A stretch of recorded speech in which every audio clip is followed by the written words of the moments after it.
Meanwhile, Ukrainian military intelligence has shot down two Russia's fighter jets Su-30 using maritime drones for the first time in the history of modern warfare. What is your assessment of such innovative way to destroy enemy's aircraft?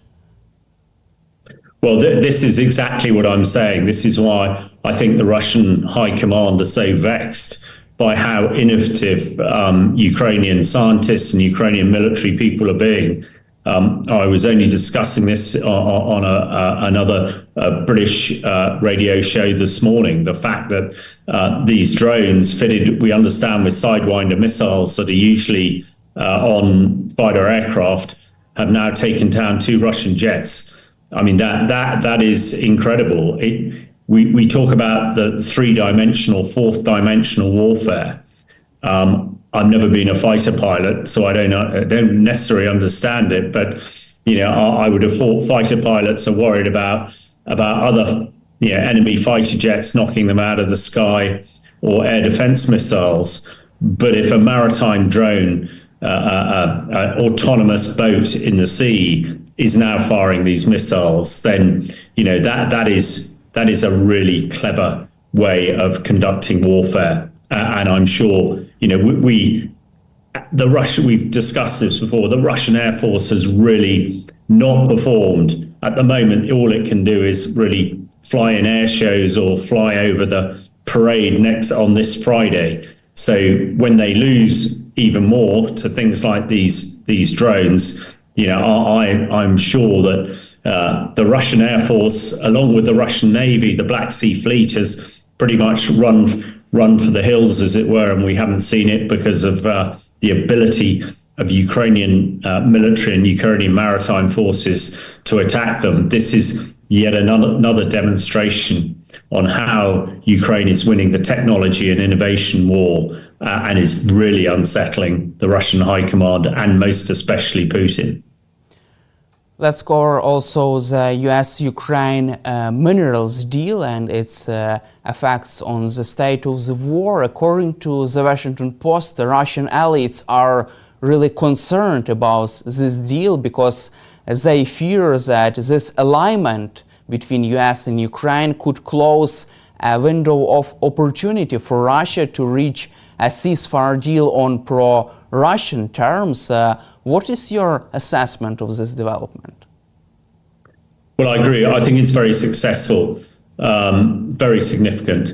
We've in the 100 days that President Trump has been in power, really the dynamics in the world have changed, and the dynamics as far as Ukraine has changed. I think the Russians believed that after President Zelensky was admonished by President Trump a few months ago in the White House that Putin was just going to walk into Ukraine. Well, that situation has so fundamentally turned on its head, and a lot of it is to do with the minerals deal. We all know, and everybody knows, that President Trump is all about transaction and doing business deals, and he now feels that this is a good deal for the US, a good deal for Ukraine, and as such is really behind President Zelensky and the Ukrainian people, and is now being demonstratively cross and threatening to the Russians, where before that just had not been the case. So it would appear that the US is turning on their military tap and artillery shells, etc., etc. But I think, psychologically, the most important thing is the Ukrainians hopefully now feel that the Americans have got their back. And as far as the Russians are concerned, they now know that actually the US, quite apart from stepping back, may well step forward, which is the worst possible case for the Russians. So hopefully this move will persuade the Russians that they need to come to the negotiation table and work out a peace deal. And I think it also means, or it seems much more likely now, that Ukraine is going to get a peace deal that satisfies the Ukrainian people rather than a few months ago, it was looking as though they were going to have to literally take any deal on the table. I think it also does very much increase the stakes, because one assumes that we will see, quite a few Americans now working on this mineral deal in Ukraine itself. And Putin will know he cannot afford to injure or kill Americans who are working on commercial ventures in Ukraine. That would absolutely spell disaster. So I think, for looking from the outside, it's really put, hopefully, Ukraine in a much better position than it was a few months ago.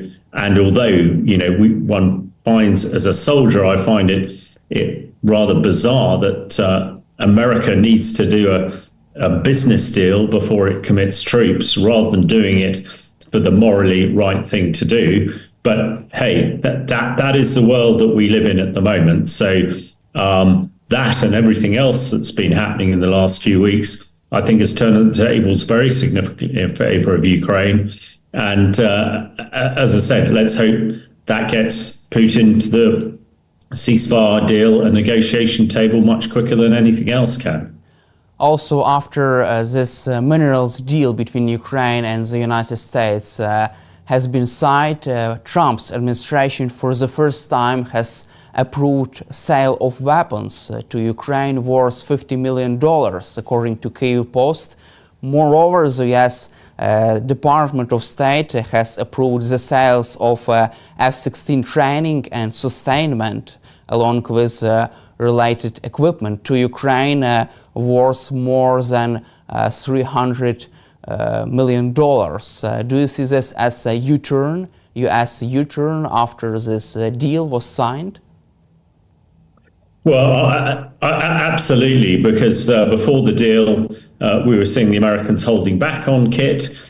We talked a few months ago, after the Americans turned off the intelligence feed to Ukraine military, and how significant that was. Now we seem to be in a completely different position, where the Americans are prepared to sell ammunition, as you say, administrative and technical support to the F16 fleet. This is something an ally would do, not one that sits on the fence, which the Americans have been doing. So I think when you put all these things together, with the mineral deal, with the fact that the Russians are really struggling, that the fact that the price of oil is falling through the floor, and most people in Russia thinks their economy is about to collapse, if not disintegrate, it's a very different picture than when we were talking at the turn of the year, when things were looking pretty bad for Ukraine. Also, according to the Washington Post, there are two groups near Vladimir Putin inside Kremlin. The one group, first group, trying to convince Vladimir Putin to hold the war, to accept a ceasefire deal in exchange for freezing front lines and lifting sanctions against Russia. Another group, more hardliners group, trying to convince Vladimir Putin to continue the war against Ukraine despite all the odds. What kind of group can succeed from your perspective? Well, I expect this has always been the case. Putin has a very close ring of, I say, friends and advisors around him. But there are some real hawks in the Kremlin as well, some really hardliners who actually see that they perceive a ceasefire now would in fact be a loss for Russia. And when you think a million soldiers have been killed or injured, the economy has been absolutely trashed. It would be very difficult for Russia to recover. But on the other side, people are working out, well, if they stop the fighting now, if the US lifts sanctions and the US supported the oil price to go back up, then Russia does have a chance. However, Putin is obviously the person in the middle here. I think Putin knows that if he accepts a peace deal now from his less hardline colleagues, then that's probably the end of him, because the hardliners will never forgive him. And dictators in Russia who fail, very rarely last long in post. So I think this is why this is adding to the paranoia of Putin at the moment. And it wouldn't be surprising, I think, to see some sort of demonstrative change in Russia in the next few months. Does it mean that Putin's hardliners can topple his regime, can eliminate him in case of a ceasefire deal? Well, it's very difficult to know the intimate sort of workings of the Kremlin and his close colleagues and allies. But I think the hardliners are such that they probably would not think twice about getting rid of Putin. If they thought that he was taking Russia in the wrong direction, and that is how the Russians seem to work. So I think that is really why we're seeing this paranoia. He's got people on all sides telling him what to do, and he is in a difficult position. And he has a country that is, suffered massively from casualties and massively from its economy. And he knows that, if he makes the wrong decision, that's the end of him. And, that is not what drives him. He, 25 years as the Russian dictator, he always said that he wanted to leave Russia a much greater place, like some of the other great Russian leaders like Alexander III and Frederick the Great. Well, he could be remembered as one of the worst Russian leaders, not one of the best.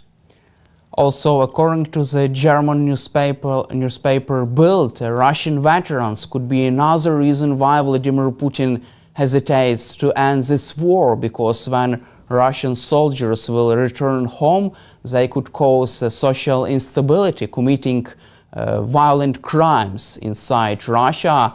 Do you see this as another reason why Vladimir Putin hesitates to end the war, because of his violent veterans coming home, even killing Russian citizens after participating in the war against Ukraine?